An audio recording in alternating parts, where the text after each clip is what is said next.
Join me on a fascinating journey where I show you some of the techniques used in scale aeromodelling.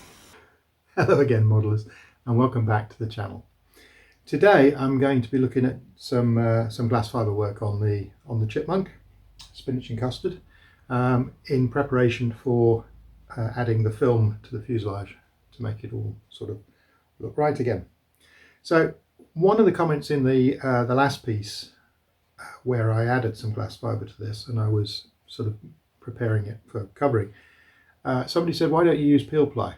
That actually kind of struck a nerve with me because I've been advocating peel ply since the beginning of time, and some of the very early videos which you may have watched on the playlists, I've used peel ply quite a lot. So and this is, I buy peel ply by the roll.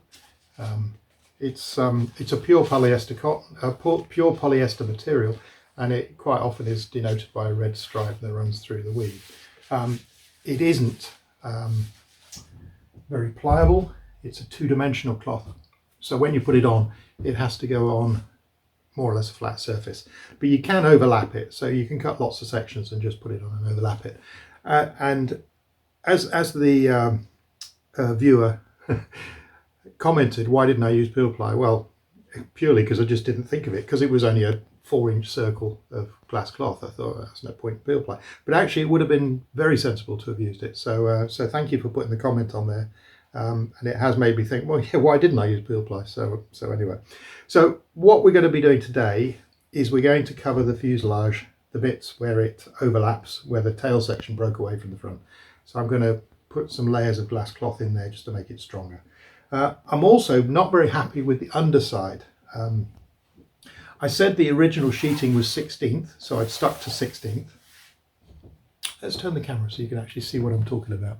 So the sheeting on the underside of the belly was 16th, so I put 16th on, but it's too soft. It's much too soft. So I think the problem is my balsa, you've seen my stockpile of balsa in the previous video, my balsa tends to all be light. I don't really go for heavy hard balsa. I tend to be quite light, which means my models do tend to explode on impact, but that's my choice. That's how I like them to be. The idea is not to have an impact. So you know, a light model flies better, and a light model survives a crash better than you would think, because there's not so much momentum when it hits the deck. So all my balsa is a bit light, and I think what's happened here is my balsa is just a bit too soft for this application, and this is where Seagull's use of heavy oak balsa actually worked. So what I'm going to do, just to make this, I could just rip it all off, and I actually put my finger through a section of it here. That's how soft it was, so I've had to patch it. So my solution is going to be, I'm actually going to put some 25-gram cloth over the balsa on the underside. I can then tie it into this section at the back and reinforce the front to rear bond. I'll cut it through here, and then I'll probably overlap it down the sides as well to give us a bit more of that, and then I'll add some more cloth. And then after I've done that, I've got some peel ply cut to sections, and I'm going to lay that on the top. And what that peel ply does, if you're not familiar with it, peel ply will absorb the excess resin and also keep the glass cloth against the balsa framework.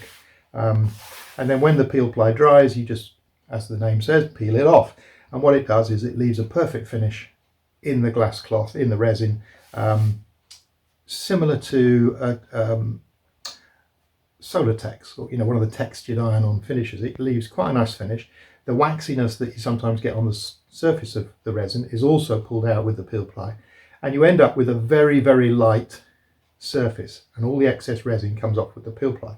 So you don't have to worry about credit card spreading and being careful with how much resin you use, all that. Just slap the resin on, put the peel ply on, and it'll soak through.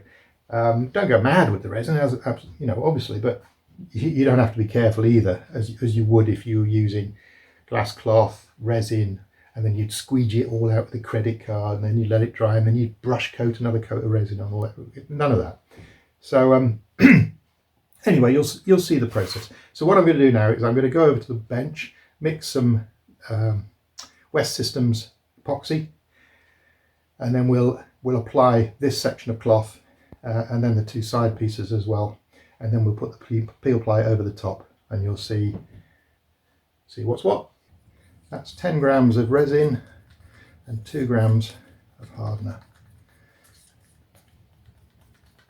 So we'll give that a good mix. Make sure you get right into the corners.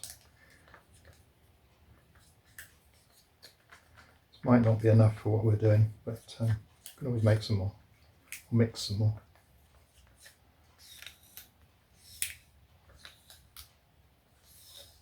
That should do us.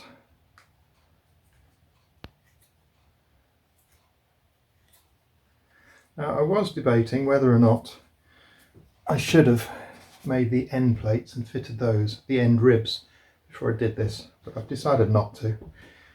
Rightly or wrongly, anyway, we'll go with what we've done.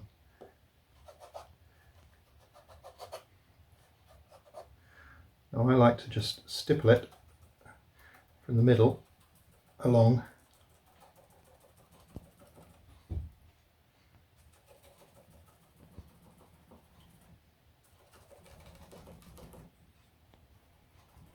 Sort of pat it down as it goes. And then work from the middle outwards.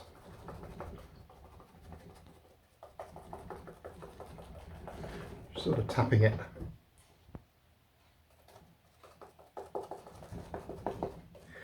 If you drag your brush at all, you'll drag the cloth, and then because it's a sort of a woven cloth, it will stretch and distort in all sorts of directions. So I like to just tamp it down like this, just pat it down.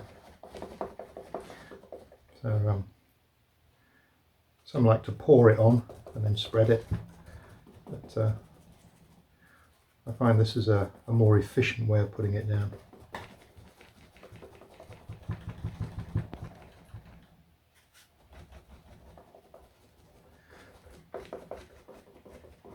And then, as I said, I'm going to just take it back along this joint, just to add a bit of strength. Another layer, because you remember we did put some cloth on that area already. Well, that's just a bit more.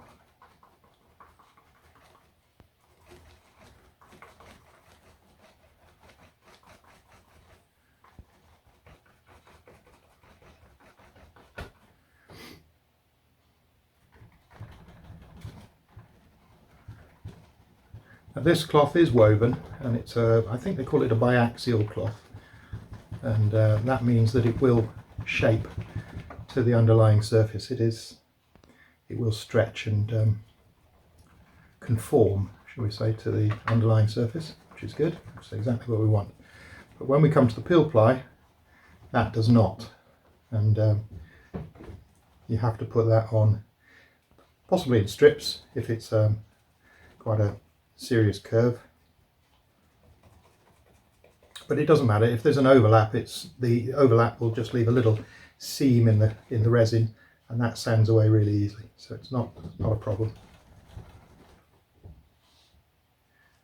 And we just work from the middle outwards.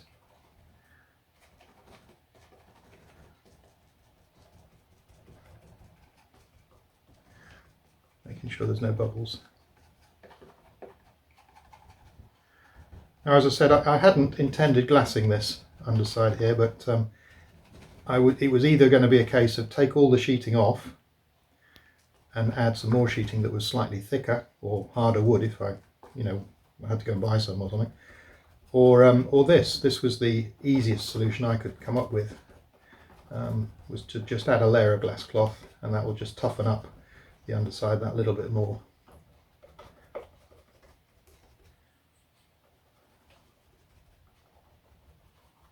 So the reason there's been a bit of a gap between the last video and this one is I went to the British Nationals, the Scale Nationals at Buckminster, and I was competing with, because this model was not flyable, I was competing with the Oster, which you'll have seen from the Oster playlist, and I was competing with that. But unfortunately, the weather at Buckminster, Buxton, there's a throwback. The weather at Buckminster was really bad, and we had very heavy downpours of rain, which wasn't so bad because we did manage to fly between the showers, as it were. But more of a problem was the winds, the high winds. Many flew, and if Spinach and Custard had been available, it would have flown fine. Wind is not usually a problem, but it is if you're not familiar with the model. And my Oster, I've not flown very much, and I certainly haven't flown it very much in wind. And the wind was just a little bit too strong. I saw several modelers really struggling, and a couple of models barely managed to get back down again safely. So my thoughts were discretion being the better part of valor, and I didn't fly the Oster. It didn't really matter. It wasn't going to win. I was just really making up the numbers. So it was no great loss to not fly it. My real concerted effort was on control line, and I'd taken the Chipmunk from the World Champs, and I was going to fly that. But again, the weather put pay to that, and none of us flew the F4B control line competition. So for 2025 there is no F4B British national champion, which is a bit of a shame. But again, discretion is the better part of valor, and we all took models home, which is the important thing. The last thing you want is to break your models. So that's where I've been for the last couple of weeks, and I've also been. I went down with a bit of cold following the nationals, so hopefully it's not COVID. But I'm feeling a bit better at the moment, but still a bit iffy. But, so that's why the delay and no videos. But I thought if I don't do one soon, they're going to close down the channel. So I thought I'd just do a quick one of glassing this stuff.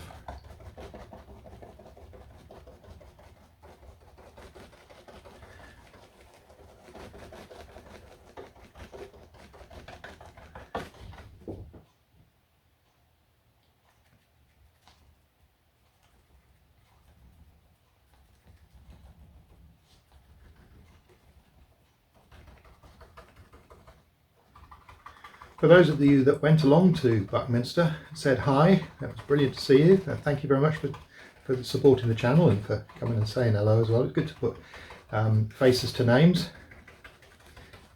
And there's several of you I see regularly. I'm not sure why you watch the channel, but there's not very much I can teach you, I'm sure.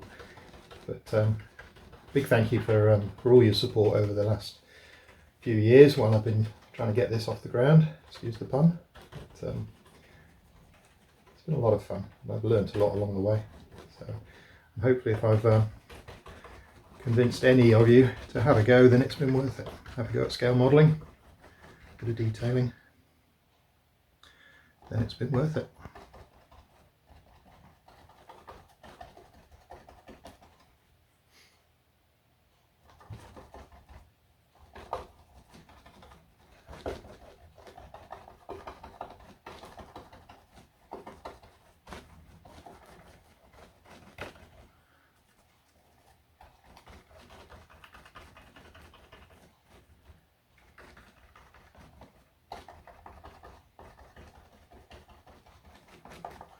You can see I'm not putting a huge amount of resin on here.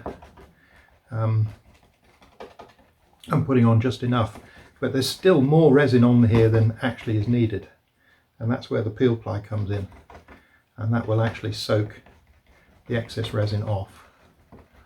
It draws it up through the pores of the peel ply and gets absorbed into that.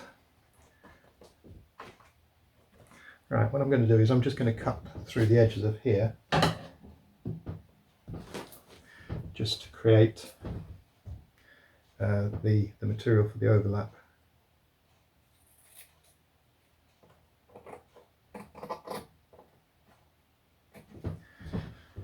You can see I've just sharpened the scissors.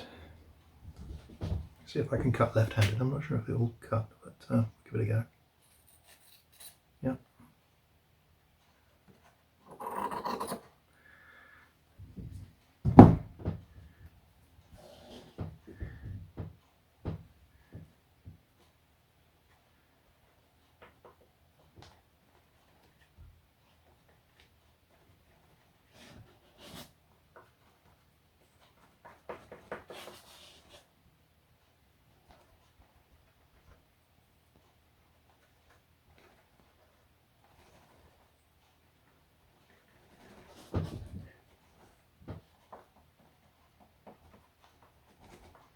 Sorry you can't see what's going on this side, but I can assure you it's not very exciting.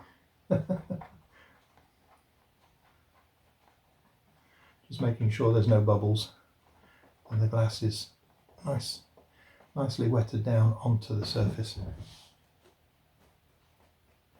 Just going to make sure this edge is wrapped around as well.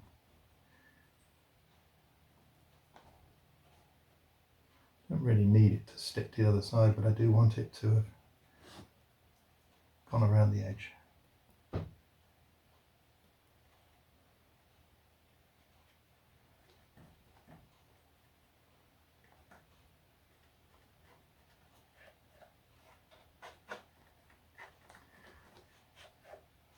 Many people are terrified of using glass cloth and resin.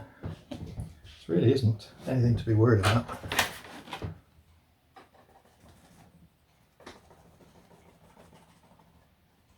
It's a very simple process. I'm just going to put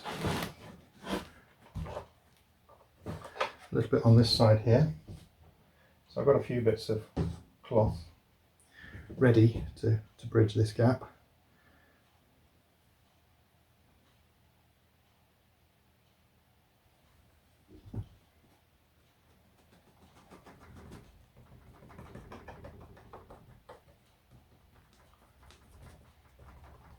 You can see for the most part you don't need to add any more resin, it just soaked up by what's already there. It's 25 gram cloth, it's very light.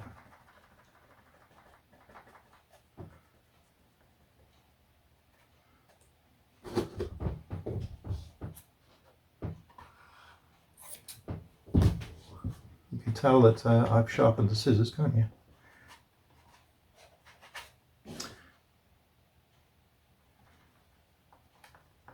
Putting a bit more resin in there than it really needs, just to make sure it soaks through and into that joint just there.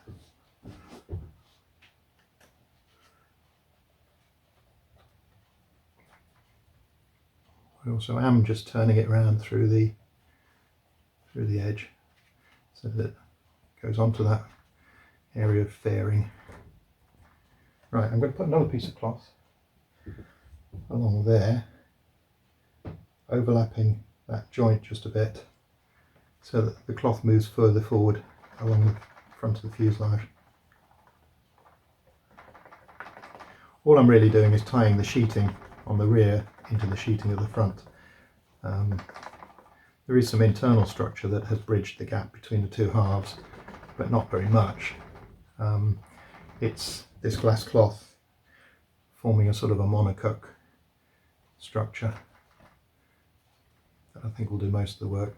It's not going to be amazingly strong, and it wasn't obviously before this all happened, but if you go mad with all this strengthening you can end up making the model so much heavier that then has to be stronger to make up for all the extra weight. So you don't want to go mad here. Right, so that's done. I think that should be okay. I don't think we need to go any further than that. And we'll just do the same on this side if we can, without that all rolling onto the without sticking to the... No, I think we're good. I think we're good. So we'll just attach this bit through here.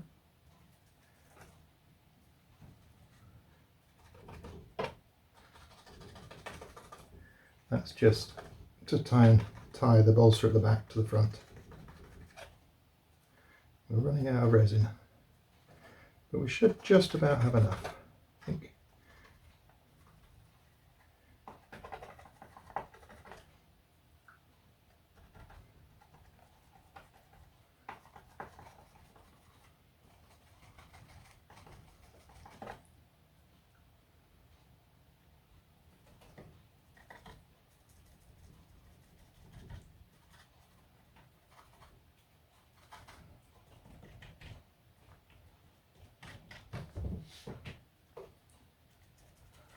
Now, if your glass cloth won't fold around an edge like that has done on that trailing edge of that fairing, if your glass cloth won't do that, then I'd suggest you using the wrong cloth. because your glass cloth should. And if it isn't, then it's possibly that it's a poor quality cloth, and it's not been woven well. It's not a loose enough weave, or there's something in the cloth or on the surface of the cloth stopping it from flexing and bending the way you really want it to. And I have found that with some of the cheaper cloths. So if it isn't behaving the way you think it should and the way you're seeing it behave on here, then I should get yourself some more cloth. There's lots of suppliers for cloth, of good quality cloth. Phil Clark at Fighter Aces sells cloth that's very good quality. Bucks Composites sells a really good cloth as well. I use East Coast fiberglass for my stuff and products, as well as Phil. So there's a variety of places that I use for product, and that all works very well. So if it doesn't appear to be working, maybe have a look at what you're using and your supplier. The cloth actually is very cheap. It's the epoxy that's expensive. And again, you can use a variety of epoxies. I like West Systems epoxy for most of the stuff that I do. It seems fine. It's a perfectly good epoxy. And I get on very well with West Systems. There's the one that Phil Clark sells, which is an L285. Well, that's the brand name of it. L285 is the resin, and I get on very well with that as well. And I think Bucks Composites or East Coast Fiberglass, one or the other, actually sell a product that they list as L285. So whether it's the same stuff, I don't know, but that works very well as well. So there's a lot of places you can go to get quality resin. The good resins don't tend to leave a waxy residue on top, and that's key. You really don't want that to happen.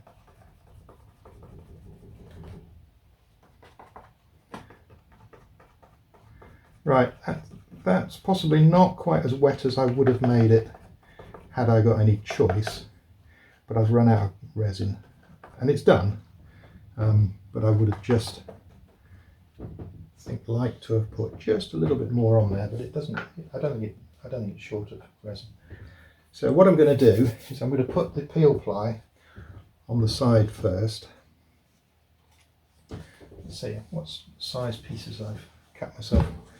There's a section there. Let's put that one on there, and then all you do is just rub it on. And if you put a lot of resin on, you'll see it coming through. And I can see it coming through there in places, but not everywhere, which is what I expected because I haven't gone mad there.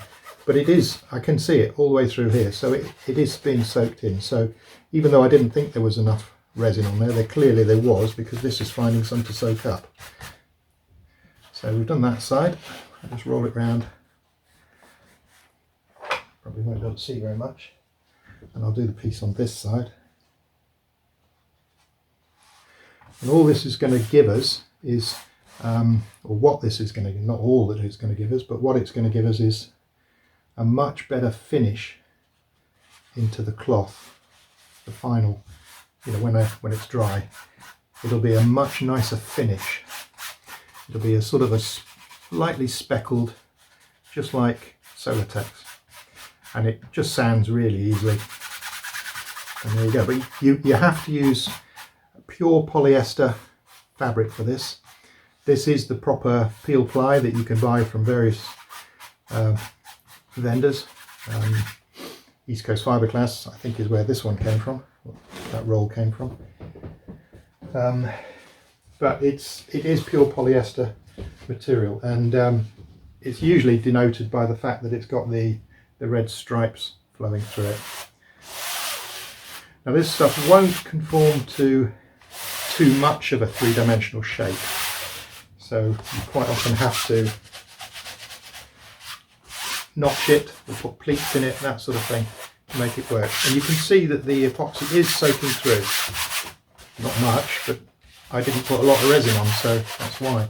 But it is, you can feel it sticking down, and you can see resin soaking in. That's exactly what you want. In the areas where maybe you put lots on, it'll be darker. Where did I put scissors? Now you can see these areas here, it's not going to conform to those areas, so I'm just going to put a pleat in there so that it will sort of go down in shape. You can see it's sucking up the resin through here quite a lot, so there's obviously loads in there. Not loads, but you know, quite a bit. Again, I'll put a pleat in there so that it can lay flat.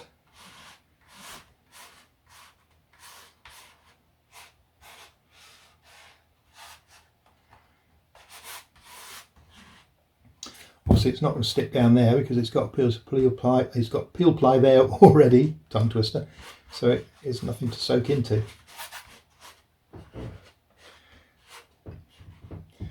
Now we did put some along here, so let's put another piece of peel ply over that, just to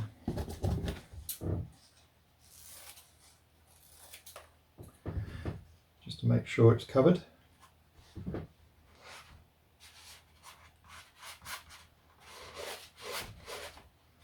Now you can see it soaking up the excess resin.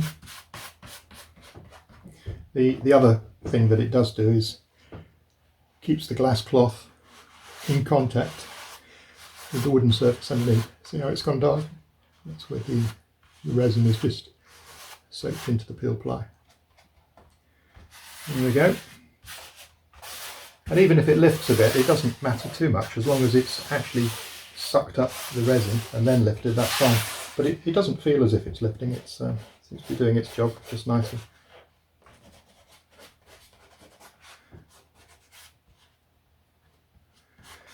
And that's basically it.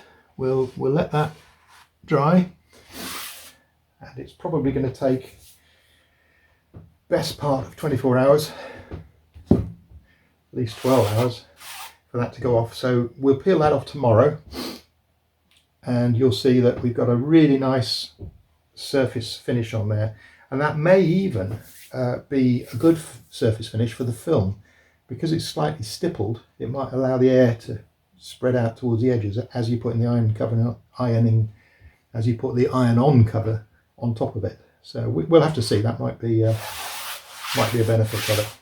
But it'll certainly strengthen this section up here, which is what I'm trying to do, as well as the bits we've added down the side here, which secures the tail of the rear of the fuselage to the front of the fuselage. So while that's all going off, I'll go and find something else to do. So we'll revisit this tomorrow, and we'll take a look at how it's all come out. If you've enjoyed the video, click like and subscribe, and see you on the next one.